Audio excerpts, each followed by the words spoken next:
posibles. La eufonía parte de una idea muy antigua, diría, que es la de la concepción del sonido armonioso, la armonía en el sonido. Eu quiere decir todo aquello que es bueno, que es verdadero, que es bello al mismo tiempo, esa famosa antigua concepción griega del bien, la belleza y la verdad. Y foné es no solamente la voz, sino todo nuestro ser sonoro, por lo cual no solamente está implícita la música en eso, sino todo el mundo vibratorio por excelencia. Lo que la eufonía estudia entonces parte primeramente de este concepto fundamental que es somos sonido, yo soy sonido. Después de lo cual, evidentemente, todo aquello que tiene que ver con cómo el sonido influye en nosotros, o sea, cómo escuchamos, si es lo mismo oír, que no es exactamente lo mismo que escuchar, y todas las fases que pasan del oír al sentir, al escuchar y finalmente al comprender. O sea, las fases realmente de la eufonía parten de la simple idea de la audición, en donde todavía cuando uno oye no ha sentido nada, todavía realmente no escucha, todavía no ha comprendido nada, el mero sentido de la audición. Después hay un segundo punto, que es aquel del sentir.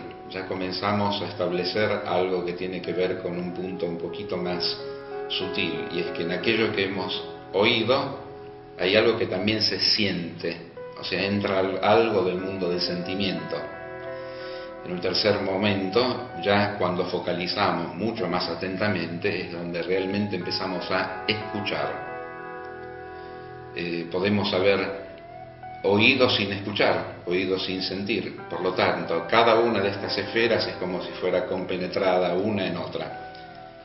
En el escuchar también tenemos una serie de puntos distintos, o sea, no es lo mismo escuchar con atención que empezar a focalizar el escuchar siempre más profundamente. En el momento donde alcanzamos la mayor profundidad se puede decir que realmente entendemos. Todo este proceso de la eufonía nace de una antigua concepción pitagórica de la cuerda, o sea, la cuerda con la cual Pitágoras pudo descubrir todas las relaciones naturales, musicales y diría también cósmicas, por lo cual después el nacimiento de las escalas musicales, el nacimiento de lo que es el uso de la música por los grandes compositores o por los compositores anónimos de otras épocas, usó siempre un cierto tipo de modelo como para hacernos sentir y para comunicarnos algunas realidades que no se pueden comunicar a través de la palabra. Si la palabra pudiera definir todo, Beethoven no hubiera escrito la Sinfonía Pastoral, por ejemplo, o sea, hubiera dicho la sinfonía, pero necesitó otro lenguaje. Y es un lenguaje, ese es el lenguaje que estudia la eufonía desde el punto de vista entonces de cómo nos afecta el ruido, el sonido y la música. Sí, el tema de la música de las esferas es realmente muy vasto y si bien fue evidentemente en apariencia codificado por Pitágoras, es algo que viene de todavía mucho antes de Pitágoras. Estamos hablando de al menos 5.000 años, o sea, de historia. Pero, ¿qué es lo que sucede con él? Él condensa toda una serie de conocimientos antiguos que vienen de Persia, de India, de Egipto, fundamentalmente, en donde se concibe que el universo, todo el universo está vibrando, que el universo es música. Incluso que hay un gran músico que es el que construyó el universo con principios musicales. Y él, o sea, ¿qué es lo que hace? Lo descubre en los principios de una cuerda, una sola cuerda, que es una unidad, que dividida va realizando sonidos distintos. Y según como la divide, naturalmente, en donde no hay alguna discusión, aquí no es un asunto ni de creencia, ni de religión, es simplemente la cuerda que dividida da sonidos distintos que pueden comenzar a construir escalas o lo que él llamaba armónicos. Ahora, ¿qué es lo que le da como principio ese pequeño aparente conocimiento? Es que todo el universo está construido según esos principios. No solamente según el principio del número, sino de que cada número está representando una relación sonora que está vibrando en un determinado momento y punto. Entonces llega a concordar, es decir, los planetas y el Sol, o sea, todo nuestro universo está vibrando como una gran sinfonía. Claro que tenía un detalle en el caso de Pitágoras, que todos dicen, y él mismo que él podía escuchar esta música.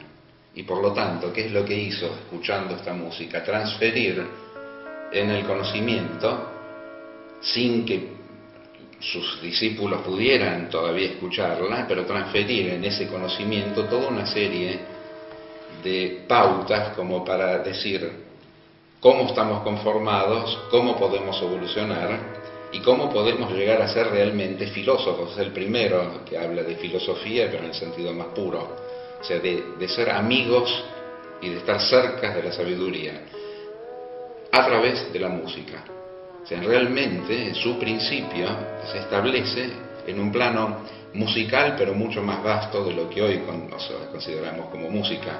Es en un principio en donde la geometría es música, donde la matemática es música, donde la curación es música. O sea, algo que tiene que ver, llamémoslo, con las musas. Es una de las cosas primeras que él hace antes de empezar la escuela, es construir un templo a la musa. En efecto, quiero con esto decir que hay quienes describen, digamos, la música como aquello que resuena en mí, no lo que se escucha. O sea, la verdadera música es lo que nos hace resonar, lo que nos hace vibrar por simpatía. Cuando nosotros ponemos dos cuerdas juntas y hago vibrar una de las dos cuerdas, la otra vibra por simpatía, a distancia. Y este es un principio muy, muy importante, porque ¿por qué vibra la otra si no la toqué? Ese es un efecto de resonancia y de vibración simpática. Cuando escucha un ser humano o un animal, siente algo que lo hace resonar. O sea, los principios en realidad de una curación armoniosa, aunque no estemos enfermos, no estamos tan enfermos, pero sí necesitamos armonía, es agregar lo que falta, y vaciar, por el otro lado, lo que está en exceso. Esa sería la obra de los armónicos y de la armonía. Allí donde falta, agrego. Y donde está en exceso, remuevo.